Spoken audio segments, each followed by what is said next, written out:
unnecessary anxieties and undue stress not only affect our health but also make us lose the sense of priorities in our lives.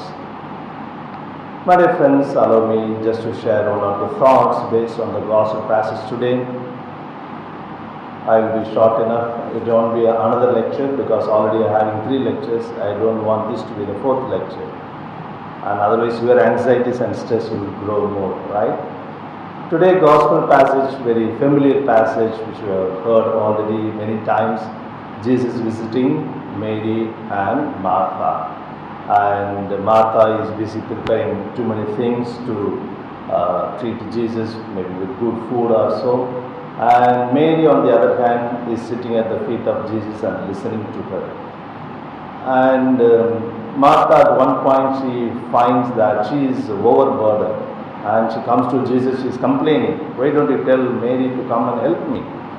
I think probably Martha must be having too much of anxieties or too anxious to please Jesus or to prepare good food for him. If it is a simple tea and biscuits, Martha would not be in stress. She must be thinking maybe to prepare biryani, also some chicken curry and fish fry and chicken lollipop. Well, there are too many things.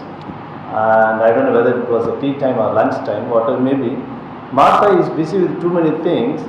Unnecessary anxieties, unnecessary things she adds load to her. If she is simple at tea and biscuits, she is not in stress and she would not have made a complaint to Jesus. On the other hand, Mary sits at feet of Jesus and listening to her. You know, the Gospel of Luke, often we hear, it is mentioned Jesus is towards Jerusalem. His eyes are set on Jerusalem. Jesus was moving towards Jerusalem.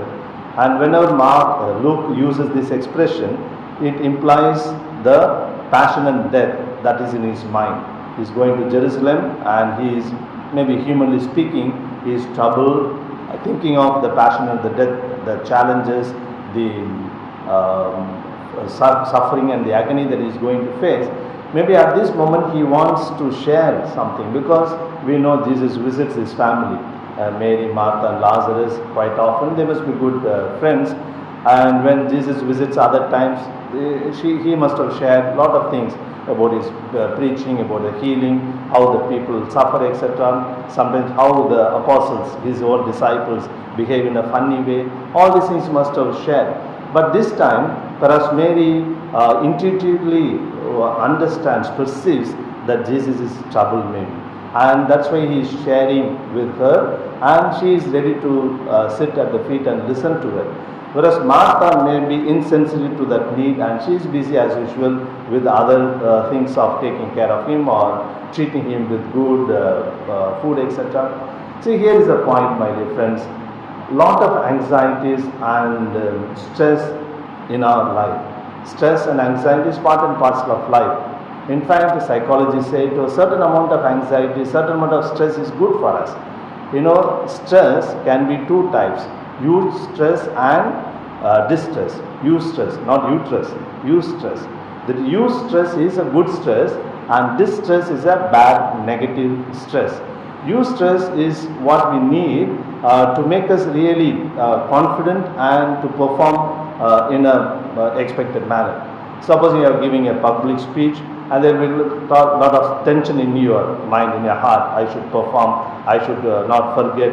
So that eustress is good, so that you take things seriously and prepare well and perform well.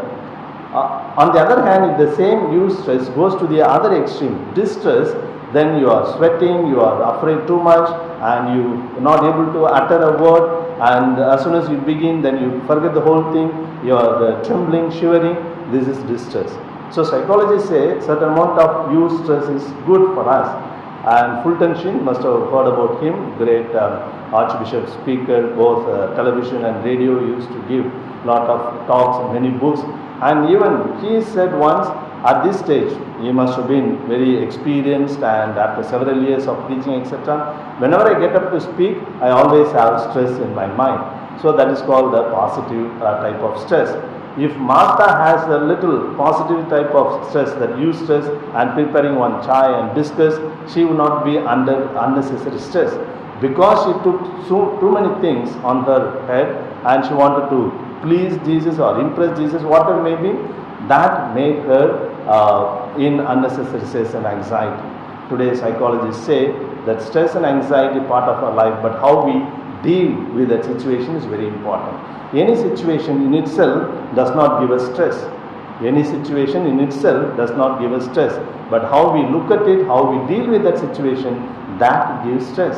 Supposing you have to undergo a serious surgery and it involves maybe 1 lakh rupees money, and if you have enough money with you, or if you have enough friends to help with that money, you will not have stress. But if you don't have that money, then you will be in stress. So the surgery in itself does not give us stress, but how you deal with that, the resources that you have to deal with this situation, that gives us stress. And today in the modern world, stress and anxiety has become very common phenomenon everywhere. And how this stress affect our health. Even people from any walk of life, whether educated or uneducated, whether in a big job or a small ordinary job, rich people, poor people, everybody is having stress these days. One small little girl, just 4-year-old girl, she was sitting at the evening at the doorstep at her house, very sad, keeping the hand at the cheek and looking like that. Her father comes from the office and he was parking his bike and asked, looking at the girl, "My dear young lady, what happened? You look very sad. Today usually you jump and come and hug me. Today you are not doing anything." Then the girl says, "Don't disturb me, I am in tension now." What tension, 4-year-old girl, what tension you are speaking? These days your wife is not behaving properly, tell her to behave properly, right? That means she got some beatings from mother and sitting there. So anybody can have stress. So my dear friends, today we need to see more and more become aware of the real expectations of life, the realities of life. Very often we try to live in a very unimagined or imagined world, and that is why we have unimagined stress also. And this stress, when we have that, our brain produces cortisol hormone, which affects all the other faculties of our body, functions of body. Supposing in a particular challenging situation, a dog is barking or charging at you. Yesterday I came out, your Dabur woman was there outside, I got frightened. And she looked at me and she must have thought he is not worth barking, so he went back.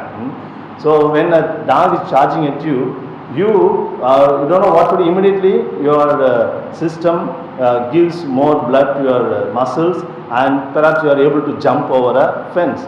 In an ordinary situation, you will not be able to jump over. Maybe after falling there, when you turn back, it will be one thing. Such a big, high, tall fence, how did I jump? But that is a moment of stress. Your body enables you to react, either fight or flee. Either you fight against the situation or flee from the situation, for which we need extra energy. So these hormones are produced and our muscles are activated, and at that time our other activities, metabolisms of the body is under subsidized. For example, the immune system or the reproductive system, the general health, all these things the body will not worry at that time. Now the psychologists and the doctors say, if our body produces this stress hormone very often, all the other activities, other health aspects of our body will be naturally affected. Our immune system will get affected, our rashes and skin problems will come, our health issues, heart issues, all these things will come if this stress hormone is produced constantly and if it remains there. That's why they say it's a relaxing situation. At the stressful moment, you get that high point of stress to flee or fight. Suppose you are driving, someone comes in between, immediately a heartbeat goes up and apply brakes, suddenly, oh thank God he is safe. Then you should relax, you should come down. If you are always in the stress hormone will be always in your body, which will affect you very badly. So my dear friends, this unnecessary anxieties, undue stress will not only affect our health, will make us lose the priorities in life. That's what happened to Martha, I think. Because when Jesus needs somebody to listen to him, to talk to him, Martha thinks that Jesus needs a good food perhaps. So the priority is lost. Good food or treating the guest is very important. It's not bad in itself. But at that moment, is it necessary? That's a thing. And very often in our lives, when we have unnecessary anxieties and undue stress, we lose the priorities in life. And when we lose priorities in life, we pay attention to we pay undue importance to less important things, and vice versa, and that will affect our health, our spirituality, our relationship in a very strong way. Therefore, let's listen to the lessons given by Martha and Mary and see how often we are careful with the priorities in our lives and how we are able to, in an intelligent way, deal with the stressful and anxious situations in our life. Let us think about it today.